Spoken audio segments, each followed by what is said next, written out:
स्वागत है आप सभी का। आपके साथ मैं हूं स्वप्निल। बीजेपी के दिग्गज स्पीकर सीपी जोशी से मिलने के बाद अब बाहर आ रहे हैं, हमारे सहयोगी उनसे बातचीत कर रहे हैं। सीधी तस्वीर है। त्यागपत्र स्वीकार हो जाता है, अगर उसमें अरंतु परंतु लगाया, मैं इस कारण से दे रहा हूं, मैं यूं दे रहा हूं, तो उसकी तो जांच हो सकती है। जिसमें एक लाइन का अगर प्रस्ताव है और व्यक्तिगत प्रस्ताव है कि मैं सदन का त्याग करता हूं, इसका मतलब स्वीकार होना ही है।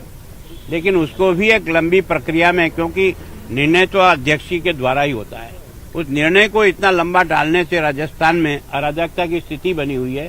उसके विरोध में भारतीय जनता पार्टी ने इतने दिन तक इंतजार कर लेने के बाद लगा है कि राजस्थान का भविष्य क्या होगा कुछ पता ही नहीं लग रहा है। उसके लिए आज आकर के हमने ज्ञापन दिया और अध्यक्ष जी से कहा है इसको बिना डिले किए इसके तुरंत फैसला करिए। स्पीकर क्या बोले? स्पीकर तो वो तो मैं निर्णय करूंगा, मैं ऐसा निर्णय करूंगा जो उदाहरण बने। अब वो मैं निर्णय करो, आप जितना जल्दी हो करो, तो प्रदेश की जनता को मैसेज जाए कि वास्तव में इन 91 लोगों का अस्तित्व क्या है, सरकार का अस्तित्व क्या है। उसमें मंत्री भी हैं, उसमें बाकी सब लोग भी हैं। इसका मतलब सरकार है या नहीं है, यह जो असमंजस स्थिति स्पष्ट हो जाए। आपके पास एक लंबा अनुभव है, इस तरीके के देश में और भी कुछ दूसरे उदाहरण आए? वैसे सामान्यतः बोफोर्स के टाइम पर केंद्र सरकार की भी त्याग पत्रों की जो जड़ी लगी थी वो स्वीकार हुए थे, और भी स्टेट में जो इस प्रकार की मंशा से जिसने त्यागपत्र दिया उनका स्वीकार हुआ। नियमों के तहत ये बात है कि निर्णय जो है ना वो अध्यक्ष जी के द्वारा ही आउट होता है, तो वो निर्णय में जो डिले कर रहे हैं वो डिले नहीं कर रहे। आप इस तरीके के बयान को रेगुलर दे रहे हो, लगातार पिछले दिनों में बयान दे रहे हो। घनश्याम तिवारी जी ने प्रेस कॉन्फ्रेंस भी की, उसके बावजूद आज इतने दिन बाद क्यों आया? पहले ही आ जाना चाहिए था। मैं सोचता था, हमने इंतजार किया कि अध्यक्ष जी का कोई निर्णय आ जाएगा, लेकिन निर्णय जब नहीं आया और असमंजस की स्थिति में राजस्थान झूल रहा है, तो हमारा दायित्व तो बनता है कि सरकार की स्टेटस क्या है वो अध्यक्ष जी के निर्णय पर निर्भर करता है। अध्यक्ष कांग्रेस के जो है उनका निर्णय आना है, उसके ठीक एक दिन पहले आप इतने एक्टिव हुए। हम तो हमेशा ही एक्टिव हैं, आपने हमेशा देखा होगा। हम कभी ऐसा दिन नहीं आया जब एक्टिव नहीं है। प्रोटेस्ट की मांग करेंगे क्या? देखो, मैं सोचता हूँ इनके निर्णय का इंतजार करते हैं 1-2 दिन, नहीं तो उसके बाद जो भी हमको आगे स्टेप लेना होगा लेंगे। राज्यपाल के पास जाने की गुंजाइश है? अभी राज्यपाल के पास जाएंगे आप? राज्यपाल के पास देखो, रोल का क्लियर या नहीं क्लियर, जब तक निर्णय नहीं आता तब तक कुछ कह सकते हैं, न क्लियर है न क्लियर नहीं है। राज्यपाल के बाद की स्थिति है, ये तय करना सदस्यों की सदस्यता के बारे में राज्यपाल का अधिकार क्षेत्र नहीं है, ये सीधा स्पीकर का अधिकार।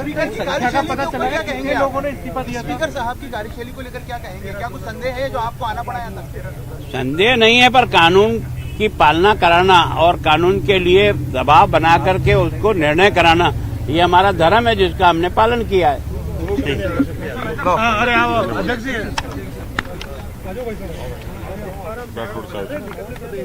अध्यक्ष जी, बहुत इंतजार करने के बाद आप लोग आज पहुंचे। थोड़ा नीचे कर लो यार, तुम नीचे कर लो यार। स्पीकर का जो दरवाजा खटखटाने, अरे एलसीडी तोड़े के क्या यार? आराम से कर लो, आराम से। दो टुकड़ों में बढ़ जाते हैं। नहीं, अरे कांग्रेस की तरह 2 टुकड़े मत बंटिए आप लोग, आप एक रहिए। 2018 में कांग्रेस के विग्रह की शुरुआत जो राजभवन से हुई थी, बाद में उसकी परिणति राजद्रोह के मुकदमे से हुई, पीसीसी के चीफ की और डिप्टी चीफ मिनिस्टर की बर्खास्तगी से हुई, उसकी परिणति बाड़ाबंदी के रूप में हुई, चिट्ठी पत्री से हुई, सदन में विरोध और प्रतिकार से हुई, और अंततः एक ऐसा अवसर आया जब लगभग अनुमानित 90 सदस्यों ने स्पीकर के घर पे आके पूरे नियोजित तरीके से और इस्तीफे दिए। कहा तो ये गया कि तात्कालिक फैसला था, पर ये टेंट वाला कहां से आया? क्या हलवाई घर में रखते हैं धारीवाल जी? क्या यहाँ पर जलेबियां स्पीकर महोदय ने पहले बनवा रखी थी? इसका मतलब ये पूरा एक सियासी किस्म का मामला था। अब तय ये करना है कांग्रेस को कि या तो ये सियासी पाखंड था, और यदि पाखंड नहीं था और इस्तीफे सच्चाई थे, तो उसके लिए हम लोग स्पीकर के पास आए हैं। स्पीकर महोदय को पूरा अवसर मिले।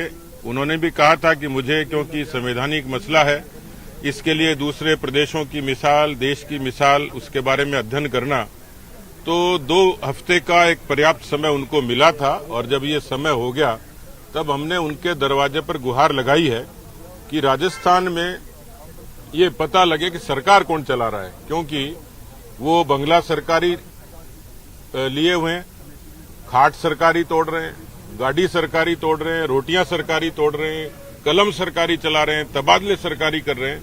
तो हमारा ऐतराज ये है कि जब इस्तीफे दे दिए तो सरकार कौन चला रहा है।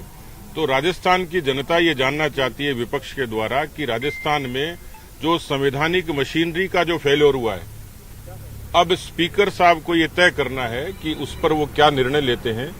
उन्होंने कहा है कि मुझे थोड़ा वक्त चाहिए संवैधानिक प्रक्रिया का अध्ययन करने के लिए, जानकारी के लिए, और वो अपने हमने निवेदन किया कि आप इस कुर्सी पर विराजे हो।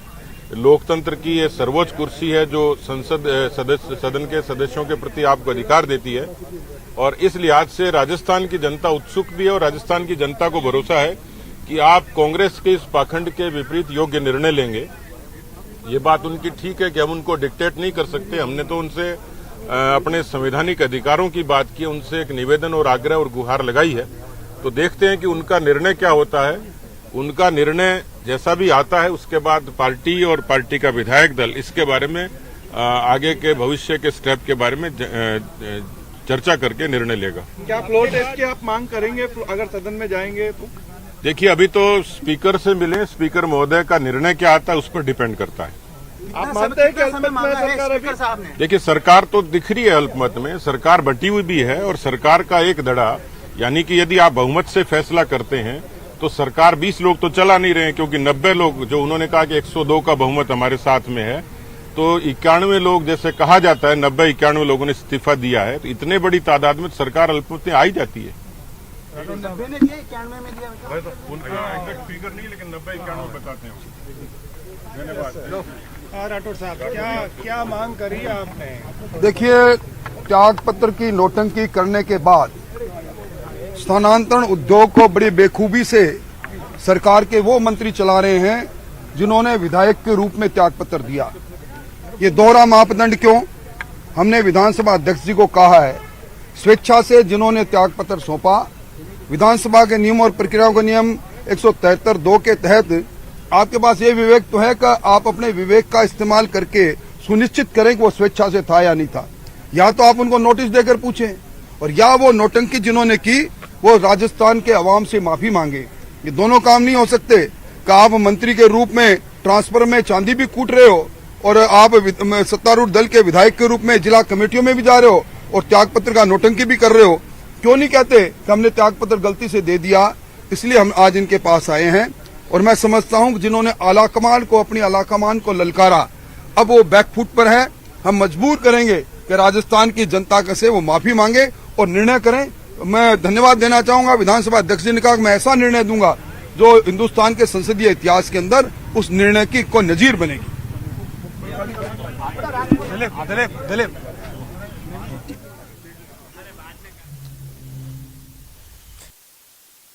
आपने बीजेपी के दिग्गज सीपी जोशी स्पीकर उनसे मिलने के बाद बाहर आए और मीडिया से बातचीत की। उनका ये कहना है कि कांग्रेस में इस्तीफे को लेकर जमकर नौटंकी हुई और जनता सब समझती है, और ऐसे में जो कुछ भी हुआ वो लोगों के बीच में साफ साफ रखने के लिए बीजेपी रणनीति के तहत ये कदम उठा रही है। स्पीकर सीपी जोशी को बीजेपी द्वारा ज्ञापन सौंपा गया और ये अपील की गई कि इस्तीफों पर जल्द से जल्द निर्णय लें।